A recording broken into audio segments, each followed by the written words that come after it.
Хятадууд ч яг тэ нөгөө мөнгөтэй хүмүүс тийм ээ, энэ чинь том үйлдвэр барьсан, том үйлдвэр ороод ирчихэж байгаа юм чи. Эдгээр чинь яг их хэмжээгээр нь бэлдэж байгаа. Их мөнгөтэй хүмүүс авчиж байгаа болохоор энэ дэр хомсдол үүсчихэж байгаа байхгүй да. Ерөнхийдөө байгааг л авчиж байгаа юм чинь. Тэгэхээр хятадууд бол үн өсгөхөд үн өсгсөн. Гэхдээ ер нь өрсөлдөөн амир их байна уу. Тэгээд ч ер нь энэ малчт ч өөрөөс бас амир чанга болчихлоо шүү дээ. Сүүлийн хэдэн жил болоо. Эмэйл тавиар. Тэгээд үйлдвэрт ороод боловсруулагдаад урагшаа явчихж байгаа болохоор энд хомсдол үүсчихэж байгаа байхгүй юу.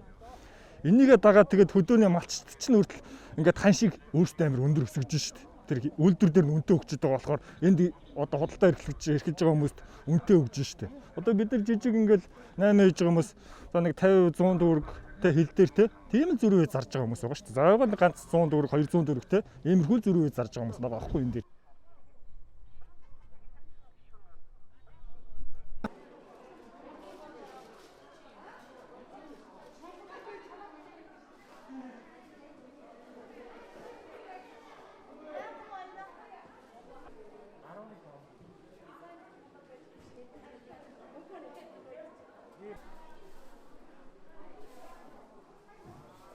Хэдийгийг авах юм.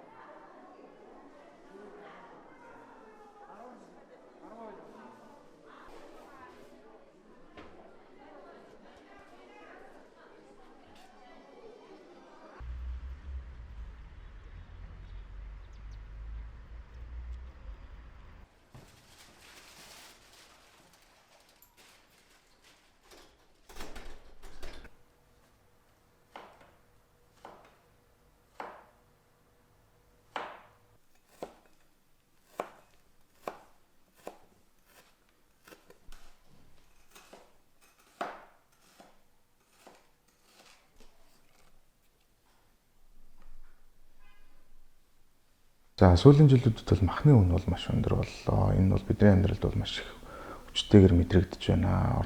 За энэний нөлөөллийг болохоор манай дотоодын махны зах зээлийг гадны хятад үйлдвэрүүд тухайн нөгөө бэлтгэн боловсруулж нийлүүлж байгаа махны нийлүүлэлтийн нэлээдгүй хувийг хятад үйлдвэрүүд авч гадагшаа экспортлох.